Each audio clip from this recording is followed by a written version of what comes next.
So today we're going to talk about an object that inspires you. So you'll have brought something along today that you're going to talk about in a minute. You'll also brought along a photograph, which will be of something or someone that inspires you. There'll also be a dinner or a drinks event where maybe some inspiration occurred. Also, how you found inspiration yourself, how you may have inspired someone else, and also how other people can find their own inspiration as well. So that's what we're going to be talking about. So let's start with the object of inspiration. So what have you brought along today that inspires you? Cool. Okay. So today I've brought along a journal. So for as long as I can remember, I've always been passionate about writing. I've always been curious. I've always wanted to write. And I've spent, much of my career and much of my sort of personal time trying to hone that skill and improve. And it's become something that I think has been... or something which is, ingrained in my identity, and I'm very much, still learning and still on that path to improving and hopefully putting things out there in the world, which are inspiring for other people or which are, at least informative. So as I say, I write a lot about the tech sector.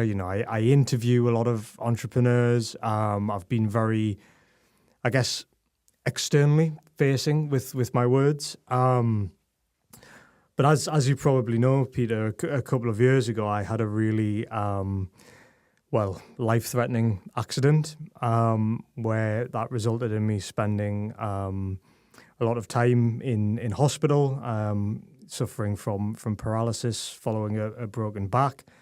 And I've been very lucky in life, to be honest. And that is probably going to be the defining point in my life, I would imagine.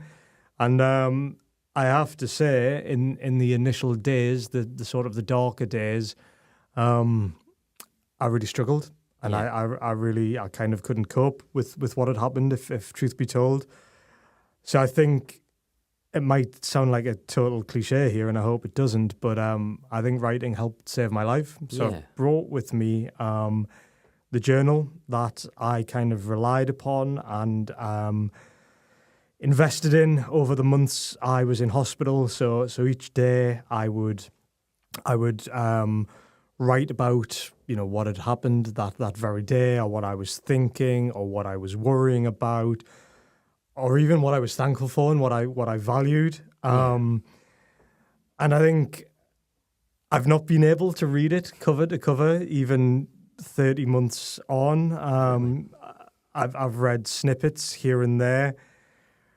I think there are perhaps some pages of inspiration within it, but I think equally that I know there are some really sort of frightful or negative chapters, I guess. And I've kind of used those to kind of spur on my the journey I've been on to walk again and to come back from everything that happened. So I've brought the journal along today because it means a lot to me. No, that's clear. Yeah, I mean, I guess just the act of getting those negative thoughts out, even if you never read them ever again, it was probably a way to sort of deal with them. Like, I'll get them into the journal, and even if you never have to read them, but then also have those positive thoughts that you can read back on. I mean, after something like that, it would be a struggle to sort of get not just your body back in order, but your mind as well. Yeah.